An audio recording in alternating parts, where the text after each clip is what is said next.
But the loss of a family member, of course, is another severe disruption in one's life, and the disruption of the family and a marriage of many years also. So all this was happening at the same time.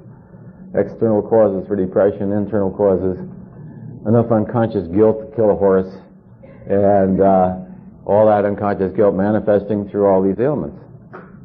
Well, I was at the Monroe Institute in Virginia, taking a course on astral projection, going out of body at will, and it was a 10-day training course. And while I was down there, just before I left, somebody mentioned the Course in Miracles.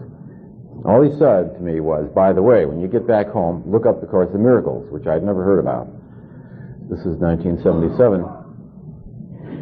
But I found out it was published by the Foundation for Inner Peace, and I wrote them in California. And eventually I got a set of books from Saul's publishing house in Long Island, and I began doing the workbook on my own. I knew nothing about metaphysics, consciousness. All this was all strange new territory. I was a left-brain scientist, a skeptic. Right-brain phenomena to me were airy-fairy and bizarre and unnatural, and of course unscientific. So I was a scientist and a skeptic and a clinician. Also, I was a pragmatist, and I am to this day. I only believe what I see, witness, or experience myself. And I've never been too impressed by book learning. So he was a skeptical pragmatist with all these ailments and life collapsing around him, and he came upon something called the Course in Miracles. Well, the effect of the Course was spectacular. Within 90 days, the depression disappeared. And then as I got further into the Course, all these ailments began to disappear. One by one, every single one of them has eliminated itself. The hypoglycemia disappeared. I had it really severe. I had a 5-hour glucose tolerance test. Within the third hour, it really dropped way down precipitously. So severely, I couldn't get off the couch, in fact, nor could I drive home the day I had the 5-hour glucose tolerance test. That's how bad I had hypoglycemia. And hypoglycemia I canceled as a belief system.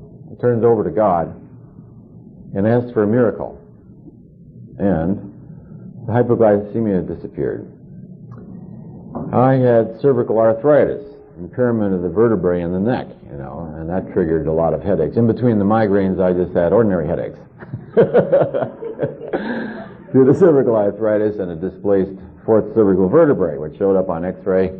The fourth cervical vertebrae, they're all supposed to be lined up neat in a curve, and this one's like, way out in front. And that was supposedly impinging on nerves and triggering reflex headaches. So I had cervical arthritis so bad that I went to the chiropractor 2 or 3 times a week, and regularly. I had my regular, standing appointments at the chiropractor to keep my neck from twisting too badly, And so that's the kind of life I lived, staggering from day to day. Well, the cervical arthritis disappeared. An X-ray showed that the vertebrae have gone back into place. And I haven't seen a chiropractor in quite a time. So without any particular treatment except disco dancing, which I recommend for curing conditions of that kind, I found in disco dancing I could feel the vertebrae beginning to snap back into place. Also at age 50 I didn't dance, you see, that's something else that happened after I got into the Course in Miracles. That's right, another condition I forgot. Non-dancing was another condition I suffered from. I suffered from it because in our society it's necessary to dance once in a while, and I hated it, I avoided weddings and all because all the women would grab you by the arm and say, come on, let's dance. Oh, God, I hate it. So that's another miracle I forgot about, dancing, yes. Well, I recommend disco dancing plus the Course in Miracles to cure cervical arthritis and spondylosis and all those things that afflict the spine, because the spine cured itself.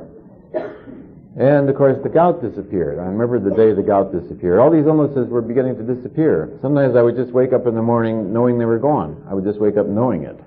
It had nothing to do with thinking, figuring, or reasoning. I just woke up and it was as though it had happened, and I just knew that it was now gone.